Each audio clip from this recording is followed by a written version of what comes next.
Hey, what is up everyone? Welcome back to another review, and today I'm taking a look at something extremely exciting.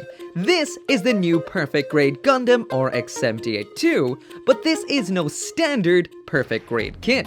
This is Perfect Grade Unleashed. So just in case you're not familiar with this particular kit, you may wonder, well, what makes it Perfect Grade Unleashed as opposed to your standard average PG kit? So to put it simply, it's almost like the Master Grade Extreme Unicorn that we saw earlier in 2020. Basically, it's the same as a Master Grade, just with some new gimmicks and features. That is pretty much the same here. And all I can say is, just to start this video, I will mention that this was my all-time favorite build ever. It was quick, simple, yet at the same time, full of detail and ridiculously intelligent decisions by Bandai. An absolute joy to build, and I highly recommend it. It goes without saying that this is Gundarium tier. However, not everything about this is perfect. There are some things that could have been a little bit better, but those are kind of supplementary things. Mainly, the stickers and the LEDs. They could have been a little bit better. But besides that, this thing blew my mind. I enjoyed every single second of it, and let's get right into it.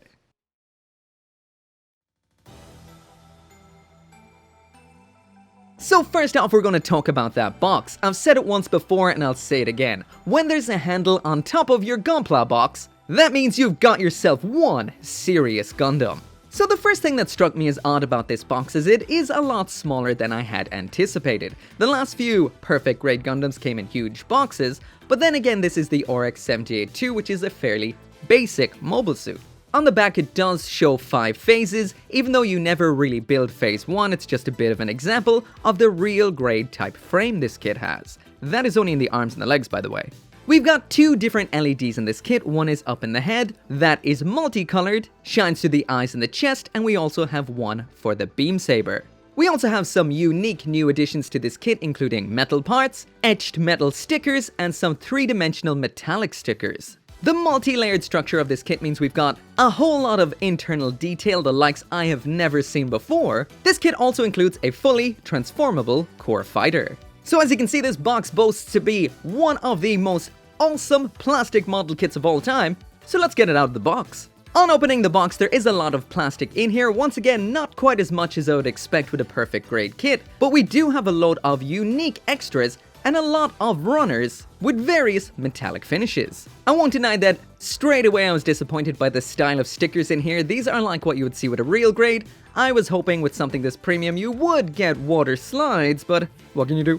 One of the most awesome aspects about this particular build, and I have to give a lot of props to Bandai for doing this, and that is all of the runners in this kit are labeled per body part. Arms, legs, torso, you kind of get where I'm going with that. Each individual part also tells you the runners that you need to build it, so it's a lot easier to organize your runners throughout the build, which makes this one of the most fastest builds with the most payoff I have ever done. It took me 8 hours to build the mecha itself with no cleanup, and it did not need any. I will mention that I will post the full build of this eventually on my build channel, as well as the Master Grade EX, which I still haven't done yet. But basically, to sum it up, it's very simple, there's a lot of big chunky parts that fit perfectly, so this is a kit suitable for builders of all skill levels, all the way from beginner to expert.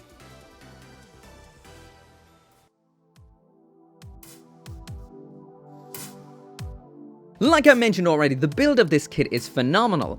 You get a fully formed mecha very quickly with this kit. This right here is phase 2 because you don't actually build the phase 1 off the front of the box. That's just an example of the real grade style runners in here. However, phase 1 is the full internal skeleton without any of the truss sections yet. The detail is still phenomenal. So many clear parts, metallic parts, actual metal parts. Honestly, I have to say it's a huge shame to cover all of this up. It looks so good. Once again, I love this multi-phase build. You get a fully formed mecha almost straight away that you can play around with, and it feels like you hit a milestone pretty quickly. What is not to like?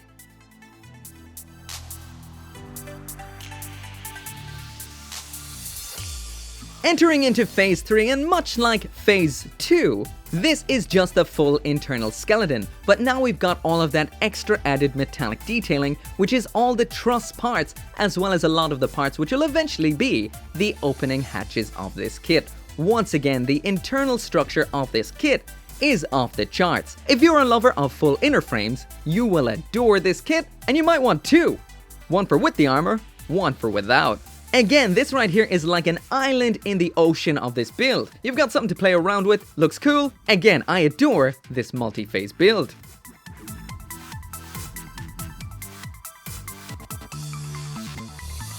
Finally, then we've got Phase 4. Essentially, this is the finished gunpla. So up to this point, it did take me 8 hours to build this. Once again, one snip off the runner with the God Hand, that is it. That's how I prep these kits for reviews. And the reason is because of kits like this. This does not show a nub mark anywhere. You might see a couple of tiny ones down on the feet, but this kit hides them so well. There's only one thing I will mention here, and that is the blue plastic does show a little bit of what I can only describe as kind of folding, where I guess the pigment didn't really mix perfectly. This is only noticeable at extreme close-ups, but besides that, this thing is unbelievably beautiful. Once again, if you want to see the whole build, I will pop it on my other channel eventually, but let's get right into the review proper. So now that we have this absolute mammoth complete, here is absolutely everything that comes in the box once you put it all together. So what we get in here is the standard RX-78-2 loadout of sword, board, and beam rifle, and a couple of extras. The sword, of course, is a pair of beam sabers. We've got an extra one, which contains the LED. The board is that RX-78-2 shield. The beam rifle being the standard Gundam beam rifle, looking a little bit more jazzed up with some cool colors.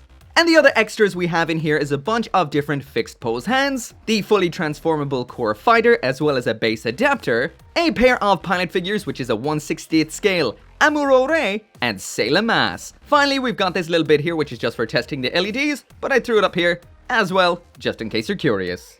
But yeah, we'll come back to all of that a little bit later on in the accessories part of the video. For now, let's check out the aesthetics of the Perfect Grade Unleashed. So finally, here's what the completed Perfect Grade Unleashed Gundam RX-78-2 looks like out of the box, snapped together with stickers and panel lining. As usual, all I use to panel line this is the standard Gundam marker panel lining pens. That is grey on the white, black on most of the other parts, and brown on the yellows. This kit really does bring it all. We've got multiple tones of each color, multiple different textures from metallic to painted to bare plastic, and the general design of this Perfect Grade just gives the RX-78-2 a real powerful, stocky look. And speaking of which, I'm going to scale up some other RX-78-2 models to around the same size as this on the screen right now so you can check them out. Of course, I cannot see this because it will be done in post, but it's just for yourself to see what the different variants and designs of the RX-78 has looked like over the last couple of years, especially this year, and how the Perfect Grade looks in comparison to those particular kits. I will mention that my collection of RX-78-2s is not exhaustive whatsoever. I do not have the old school Perfect Grade, so I do not have that for comparison. I just thought this would be pretty cool and useful for your own reference. So as for the plastics that we have in this particular kit, like I mentioned already, we've got multiple different tones of each color, as well as a lot of different finishes.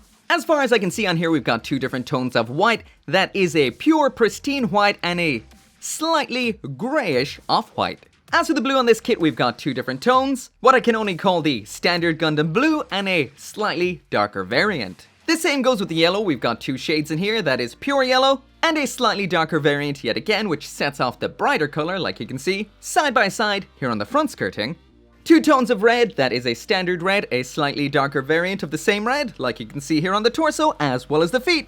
As for the grays on this kit, these tend to vary from a technical or mechanical perspective because we've got different types of plastic. First off, we do have a real grade style internal frame for the arms and the legs. So far this is holding up good. I'm not sure how this will be over time. We've got your standard inner frame grey that you see on kits all the time, and we've got a slightly darker variant of grey, which is ABS plastic. So ABS plastic is a little bit more rubbery than the standard polystyrene used in these kits, so it's a little bit more grippy. So that means it's in a lot of functional areas that need that little bit more of a tactile plastic.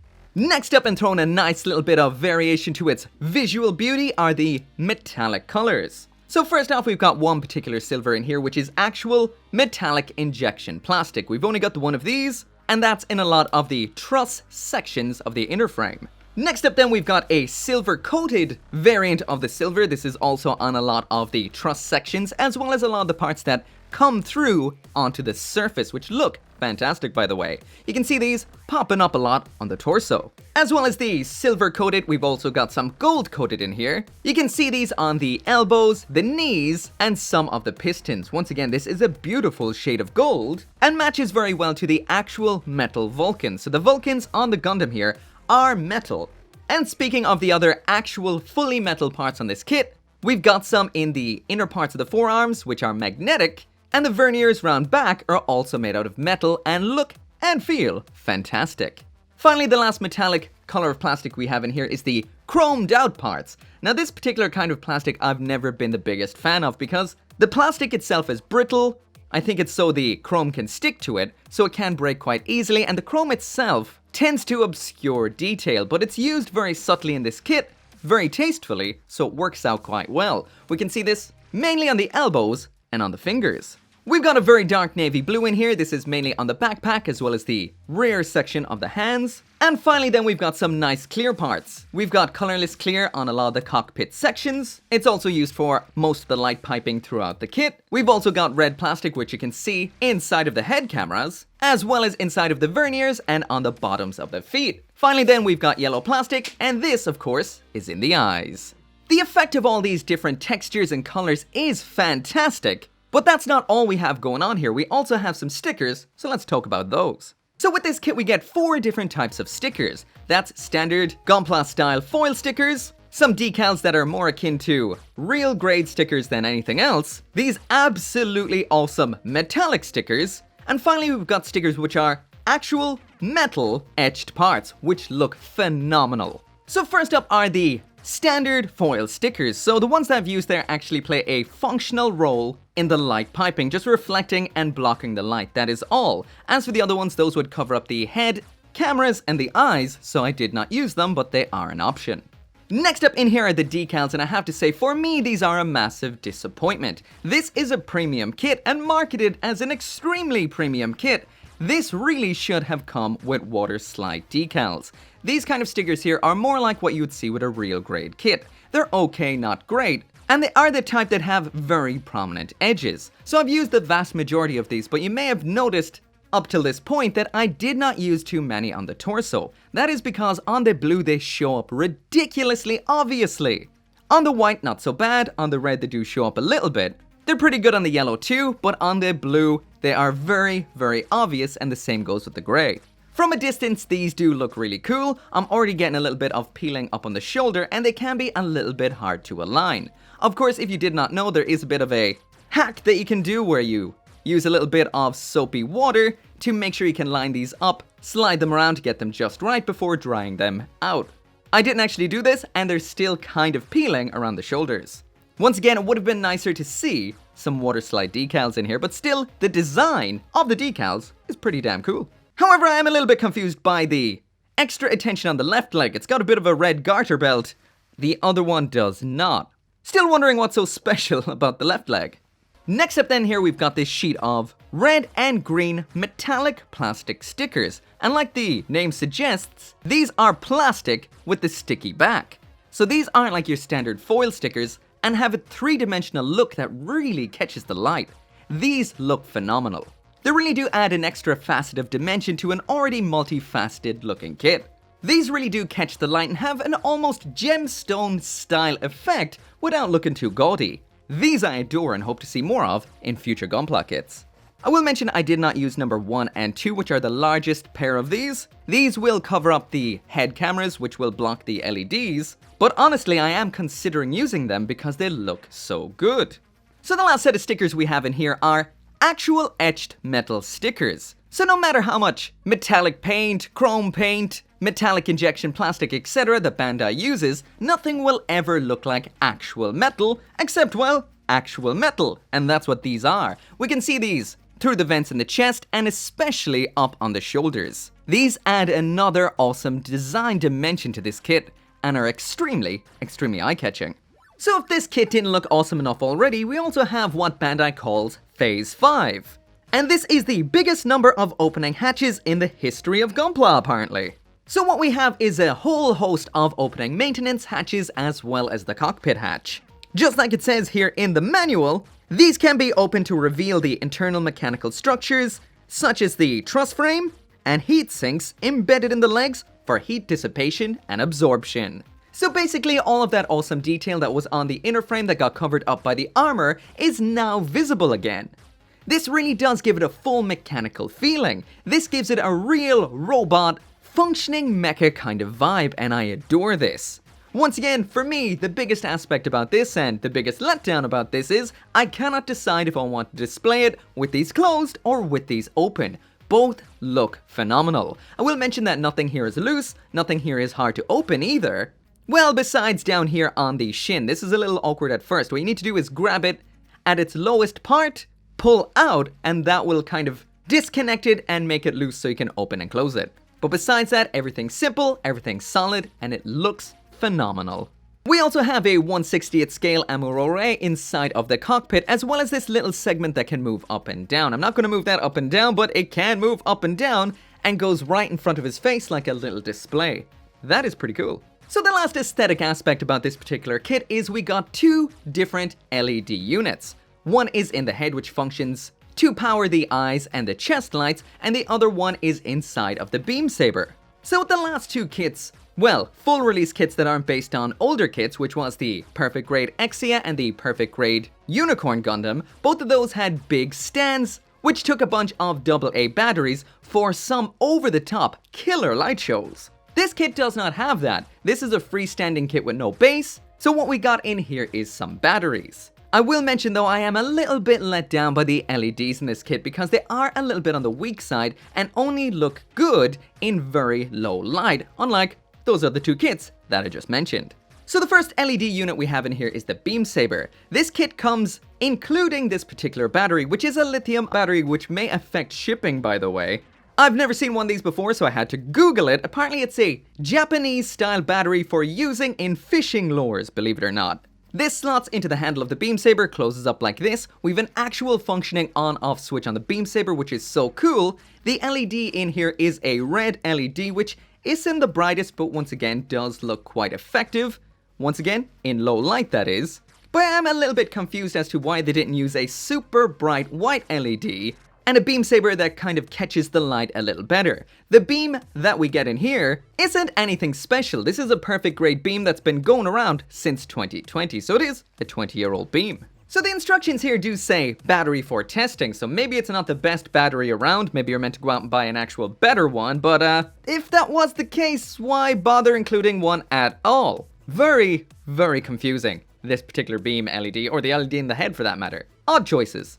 We also have some LED functionality with the verniers round back. Now this does require the LED beam saber. You need to stick that into the left storage section in the backpack, then turn it on and that light pipes through. It's extremely weak though, and somehow it makes me think that this kit was originally designed with two of these beam sabers included, because both of these sections up here are using those light piping sections. This all light pipes through like it's expecting two sources of light. That may actually make these verniers a little bit more, well, bright than they are, because these are the darkest light up segments on this kit. So next up we've got the LED unit for using with the head and the chest. So I will mention this is not special or new for this kit. As far as I know, it did come out earlier last year for use with an Ultraman kit. I think the light cycles were a little different, but it's pretty much the same thing. This has 4 different modes, and you cycle between them all by pressing this particular button right here,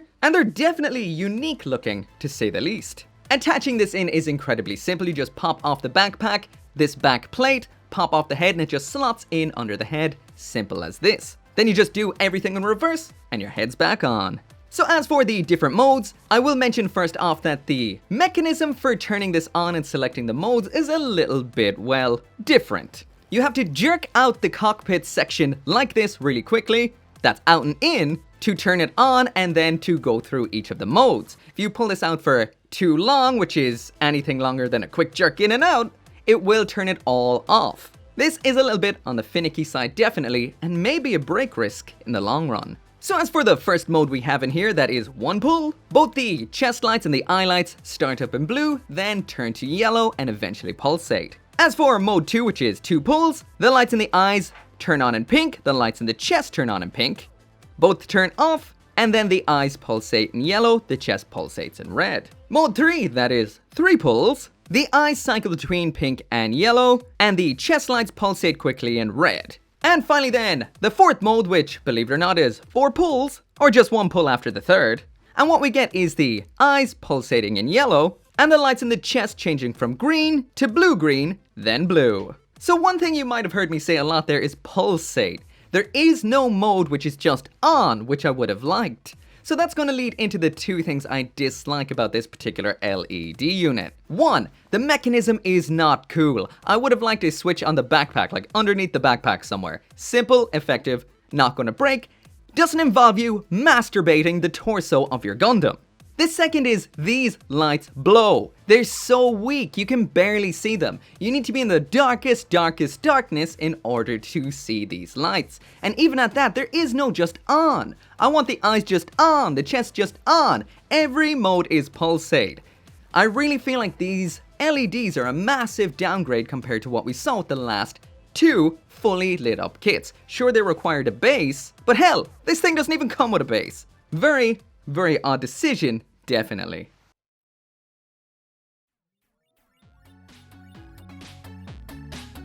So now moving into the second part of the review, which is those accessories. And once again, we're rewinding back to the beginning just to take a look at everything that comes in here. We saw all of this, the overview already, so let's get into everything one by one. So first up, as for the hands in here, these are very unique. These are multi-layered gray, dark navy, and silver. I will mention though that there are some prominent seams in the sides of the hands which some people may not particularly like. And speaking of some aspects that some people may not like, these hands right here are fixed pose. Remember those superposable, perfect grade style hands? Well, they do not exist in this kit. Everything is a pre-posed hand. So what we've got is widespread open, clenched fists, beam saber holding hands, beam rifle holding hands, and of course we've got a pair of each of those. As for the beam sabers, we've already saw the powered LED type, but we also have a pair of standard variants as well. This is the standard one up front, so that is separated into white and light gray, and the one in the back, that is the powered type, and this is all in the one color. They look pretty similar.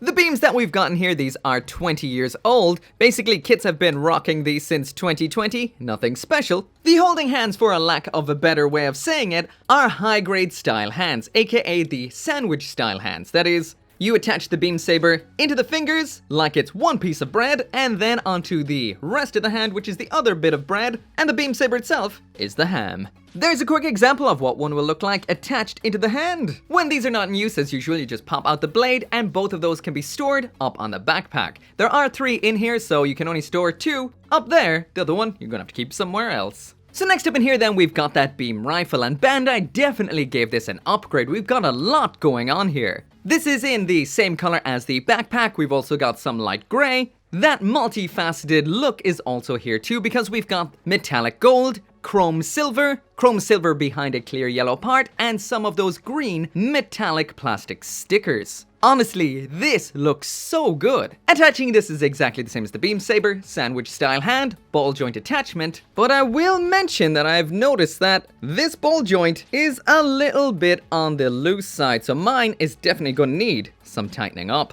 I'll also mention the front handle on this is attached in a very unique way. We've got a ball joint here, so this can move around quite a bit. So this does make lining it up in 2 hands a lot easier than something we would have seen before. This is definitely a cool little feature. This side section up front also has side-to-side movement as well as full rotation of the side itself, giving you a lot of posing options. When the beam rifle is not in use, we've got a flip out little golden peg right here in the side, a rotating cylinder in the Gundam's butt, and then you just stick that peg into the butthole, and this is what it looks like stored away.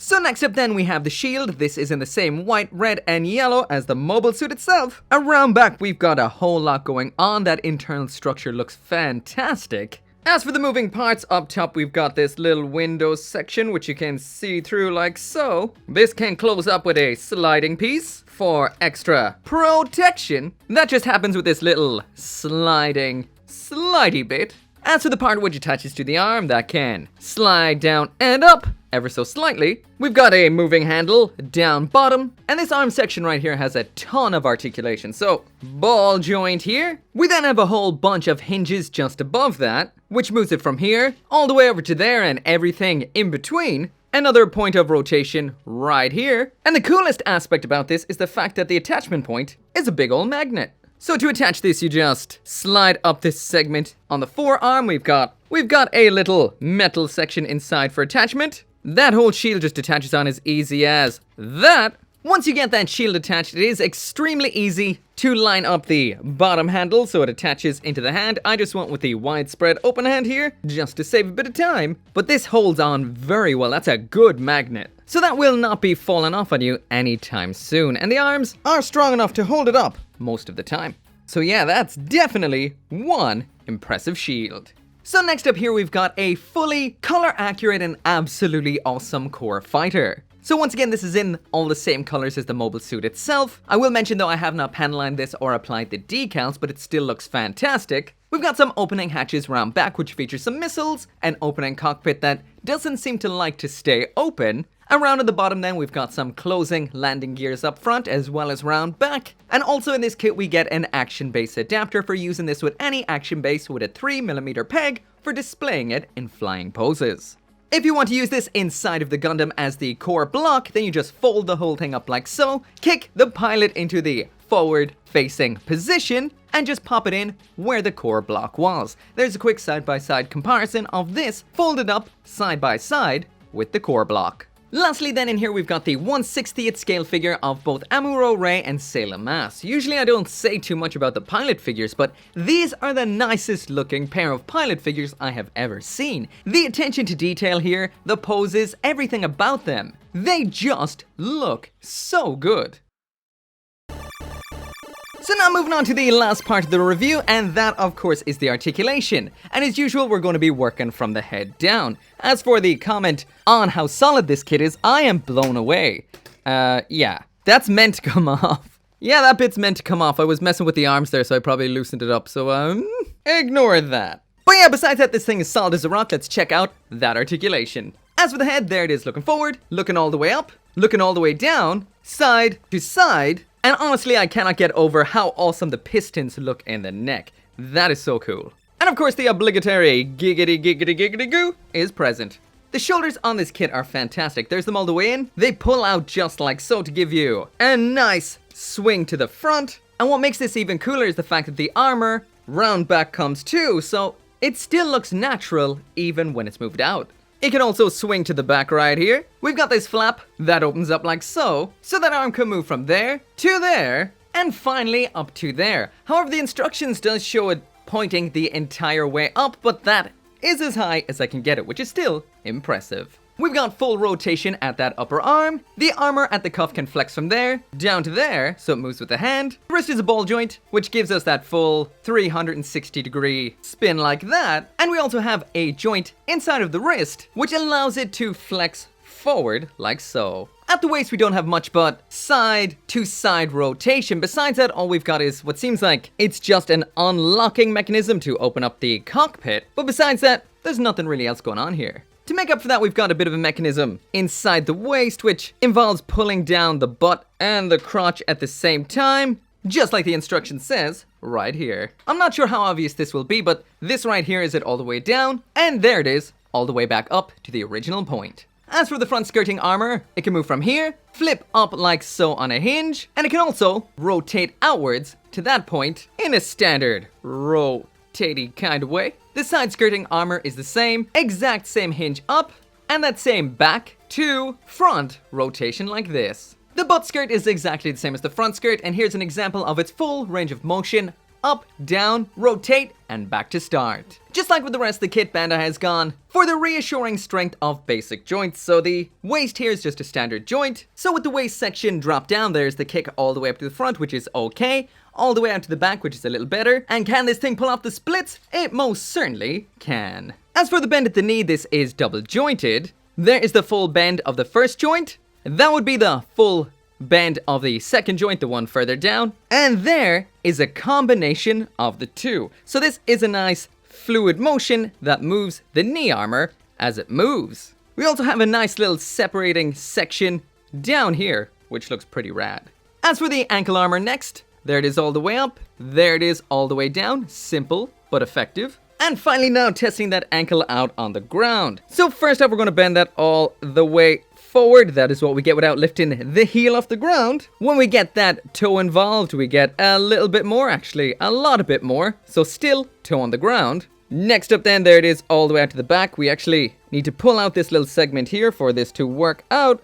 And there we go. That is not too bad at all. And finally then, the side to side pivot is actually quite weak and a little bit of a disappointment. Not the worst though. Also, the toe cannot bend down the way, just up. So when it comes to the articulation on this, it is very good, not great. But at the same time, you've got to consider two things. One, perfect grades never really have over-the-top articulation anyway, so this is good by perfect grade standards. Actually, it's great. But on top of that, I didn't even mention all the opening hatches and gimmicks on this kit in this section. So with that combined, on top of the articulation we have here, this thing can do a lot. However, it will have a lot of trouble pulling off most basic poses. It has a couple of poses it looks fantastic in, no doubt. But probably my biggest peeve about this is the fact that there is no action base or compatible action base for using this with. And once again, this is rock solid, and the only thing that fell off at all on me during this review was the shoulders. And that is because I was fiddling the arms around a lot. Absolutely epic. But anyway, that right there is it for the review, and without a single doubt, this kit is Gundarium tier. Sure, it is a lot different to a lot of perfect grades that came before it in good ways and in some mildly disappointing ways, but this is not the same grade as those particular model kits. This is perfect grade unleashed. This was the most fun I have ever had building a model kit, full stop. The reason for this is it's a simple kit, really. It's a simple kit done really well and intelligently. You build it up in layers, which is a lot of fun. It means you've got a full mecha pretty much right off the bat with phase 1. Or should I say phase 2? Because you technically don't build phase 1, but anyway. In total, this thing took me only 8 hours to build. That isn't including the weapons, the decals, the panel lining, etc. So if you're building this at a normal pace, this would be a nice weekend project.